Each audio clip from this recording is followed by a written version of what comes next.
예수님의 십자가 사건은 기독교 역사상 굉장한 의미를 갖고 있습니다. 그 십자가에 죽으심이 없었다면 복음 자체는 아무런 의미가 없었을 겁니다.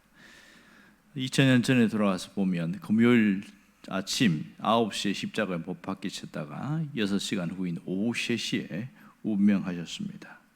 그때 빌라도는 벌써 죽었느냐 아주 깜짝 놀랐습니다. 보통 십자가에 매달리면 거의 24시간 또 혹은 3일 정도 매달려 있는 경우가 많은데 예수님은 금방 6시간 만에 돌아가셨으니까 놀랄만도 하겠죠. 그런데 그 6시간 동안에 예수님이 십자가 위에서 하신 말씀을 가상칠언이다 이렇게 표현합니다. 그런데 마태복음 27장에서는 예수님이 십자가 못 박힐 때에 엘리 엘리 라마 사박다니 그 얘기를 합니다.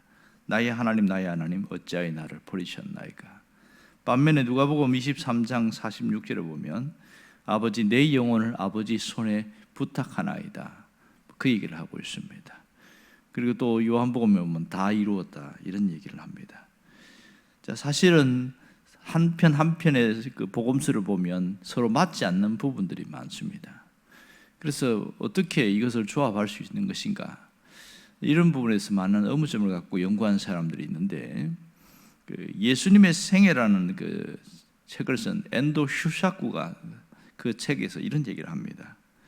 십자가에 못 박힌 예수님은 시편 22편 1절부터 31편까지 말씀을 묵상하고 그 말씀을 외우셨다 이런 얘기를 합니다. 그러니까 시편 22편 1편에서는 1절에서 보면 내 하나님이여 어찌 나를 버리셨나이까 이런 표현이 나오고 31편 5절에 보면 내가 나의 영을 주의 손에 부탁하나이다 이렇게 표현되어 있습니다. 그러니까 마태복음과 이 누가복음의 증언이 정확하게 일치하는 것을 볼 수 있지요. 특별히 당시에는 구약 성경이 그렇게 장절이 없이 그냥 일반적으로 알고 있었고 그렇게 즐겨 암송했고 특별히 굉장히 어렵거나 힘겨울 때에 성경을 암송하는 것이 일반적인 관례이기 때문에 그 당시 사람들은 시편 22편부터 암송한 것이 당연하게 그냥 받아들여지는 그런 부분이었던 것을 알 수 있습니다. 그러니까 그 표현대로 이해하면 시편 22편 1절에서는 하나님이 어찌하여 나를 버리시나이까 이렇게 나오고 23편 1절에서는 여호와는 나의 목자신 내가 부족함이 없으리로다 그런 표현대로 나옵니다. 또한 27편 1절에서 보면 여호와는 나의 빛이요 나의 구원이시니 내가 누구를 두려워하리요 이런 표현들이 나옵니다. 그리고 31편 5절에 보면 내가 나의 영을 주의 손에 부탁하나이다. 그러니까 십자가에 못 박히신 예수님은 운명하시기까지 하나님의 말씀을 그렇게 암송하면서 육체의 고통을 이기셨다 이렇게 표현할 수 있는데 사실은 그것은 외적인 표현이고 진짜는 사도행전 13장에서 예수님을 구원의 말씀이다 이렇게 정의하고 있습니다. 이것이 사실입니다. 십자가 위에서 못 박힌 예수님은 이 땅에서 육신을 입고 오신 로고스 하나님의 말씀이셨기 때문입니다.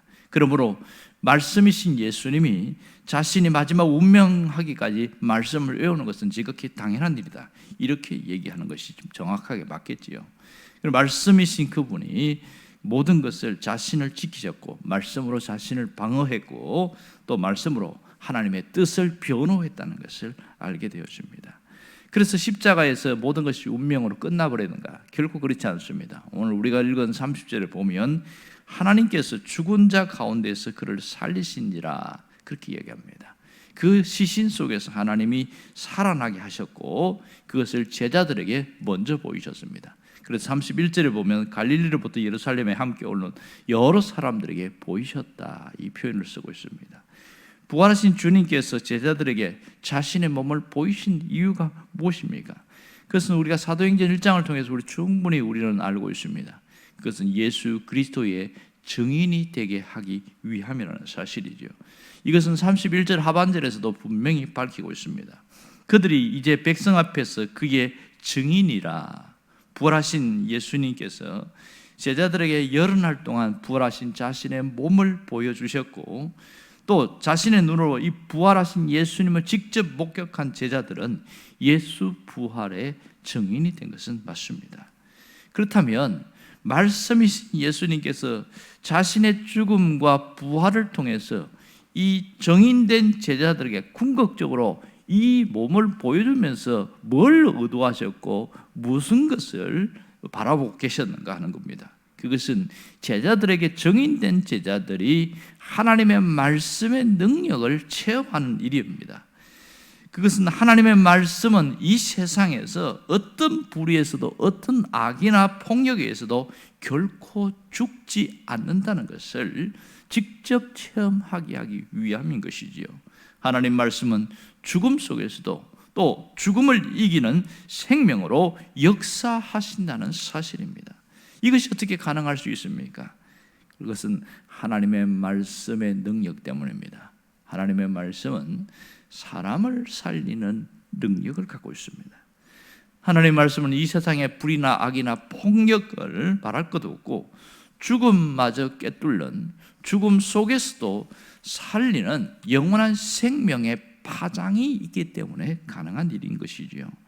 그러므로 제자들이 부활하신 주님의 증인으로 살게 되었다는 것은 바로 그들 속에 말씀의 능력의 파장이 일어났기 때문에 그렇습니다.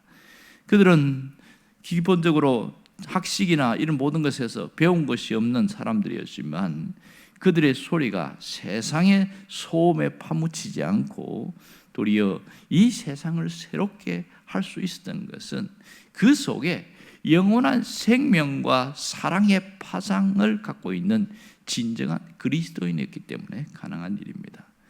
그러면 우리도 본 적이 없는 예수님을 어떻게 믿게 되었는가? 이 점을 우리가 한번 생각해 봐야 됩니다. 2000년 전에 못 박혀 돌아가신 그 예수님께서 죽음을 깨뜨리고 부활하셔서 내 삶의 주인이 되심을 어떻게 믿을 수 있느냐 하는 겁니다. 그것은 생명과 사랑의 파장이신 그의 자신의 말씀 때문에 그렇습니다. 그 말씀이 2000년이라는 시간과 공간을 뛰어넘어서 각자의 심령을 깨뚫고 섬에 들어왔기 때문에 나타나는 그것이라 할 수 있겠지요. 그렇다면 우리가 주님의 증인으로 산다는 것은 역시 하나님의 말씀 안에서 그 파장을 전하는 것임을 알 수가 있습니다.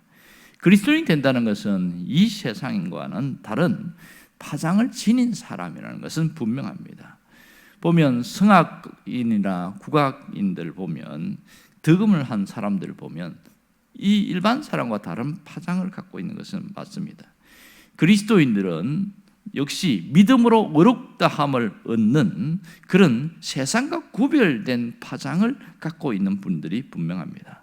그리스도인이 이 세상을 새롭게 하고 이 세상을 감화시킬 수 있다면 그것은 사람의 수가 많기 때문이 아니라 그리스도인이 세상과 다른 파장을 지니고 있기 때문이라는 것을 알 수 있습니다. 이 그리스도인이 가신 하나님의 말씀의 파장은 세상과 다른 파장이기 때문에 세상의 모든 소음과 분주함과 요란함을 뚫고 그 사람의 심령의 폐부 속에 들어갈 수 있다는 것은 당연한 일입니다. 하지만 오늘날 그리스도인들이 이 세상에 살면서도 세상을 새롭게 하지도 세상을 감동시키지도 못한다면 그것은 그리스도인의 수가 적어서가 아니라 아직 이 세상과 구별된 그런 파장을 지니지 않았기 때문에 나타나는 안타까운 일을 알 수 있습니다. 분명한 것은 그리스도인으로 산다는 것은 하나님의 말씀의 파장이 그 속에서 계속 살아난다는 것이고 이 세상에서 그 파장의 영향력이 흘러간다는 사실입니다. 오늘 우리는 무슨 마음을 어떤 것을 결심해야 하느냐? 이 세상의 불의와 악이 아무리 기성을 부리고 모든 것이 우리를 힘들게 한다 할지라도 세상의 악을 악으로 이기지 말고 세상의 불의를 불의로 이기려고 하는 그 마음을 버리라는 거죠. 성경은 거꾸로 이야기합니다. 악을 선으로 이기라고 합니다. 구약에서는 이는 이를, 눈은 눈으로 갚아라 이렇게 표현했지만 그것은 예수님이 재해석하셨어요. 악을 선으로 이겨내는 것, 이것이 기독교인들이 갖고 있는 진정한 파장입니다. 그것은 하나님의 말씀이 그 속에 있기 때문에 가능한 일이지요. 하나님의 말씀으로 자기 자신을 지켜내는 것이 우선적으로 해야 될 것이고, 하나님의 말씀으로 내가 진정한 말씀의 파장으로 살아있는 자임을 증명하는 것이 우리가 해야 할 일입니다. 하나님의 말씀으로 우리의 생각을 방어하고 하나님의 말씀으로 하나님의 뜻을 변호하는 말씀의 사람으로 살아가는 것이 대단히 중요합니다. 그러므로 우리가 하루하루 살아가는 우리의 삶은 단순한 삶이 아니라 그리스도의 말씀이 살아있는 생명의 역사가 일어나는 파장을 일으키는 자라는 사실을 알아야 합니다.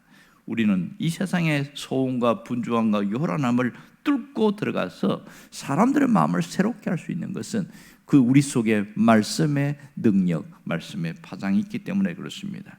그것이 나를 살리고 주변 사람을 살리고 모든 주변의 공기와 상황을 새롭게 하는 놀라운 말씀의 능력으로 나타난다는 사실입니다. 단순히 말씀을 외웠다는 것으로 끝나는 것이 아니라 말씀의 능력이 내 안에서 살아난다는 것이 대단히 중요한 일입니다. 이것을 모르는 사람들은 그냥 말씀을 외우는 것으로만 끝내버립니다. 단순히 나에게 유익을 주고 좋게 하는 그런 말씀으로만 생각하고 있습니다. 하지만 말씀의 능력의 파장이 얼마나 강력한 힘이 있는가를 아는 사람은요, 말씀이 삶이고 말씀이 내 양식으로 그렇게 살아가는 사람이 많습니다. 그러므로 실제 가장 밑바닥에 떨어졌을 때에 자기 자신을 일으키는 것은 옆 사람의 격려와 위로가 아니라 하나님의 말씀이 되어질 때 그 사람은 굉장히 강력한 사람이 됩니다. 이렇게 살아온 사람이 다윗이었습니다. 그는 가장 극심한 상황 속에서도 말씀이 나를 이끌어 올려서 다시 한번 하나님께로 향하게 만들었다는 사실이죠.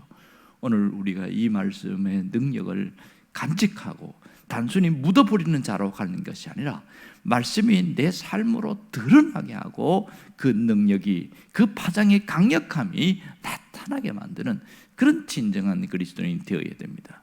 오늘도 이것을 묵상하면서 기도할 수 있기를 주의 이름으로 축원합니다. 기도하겠습니다.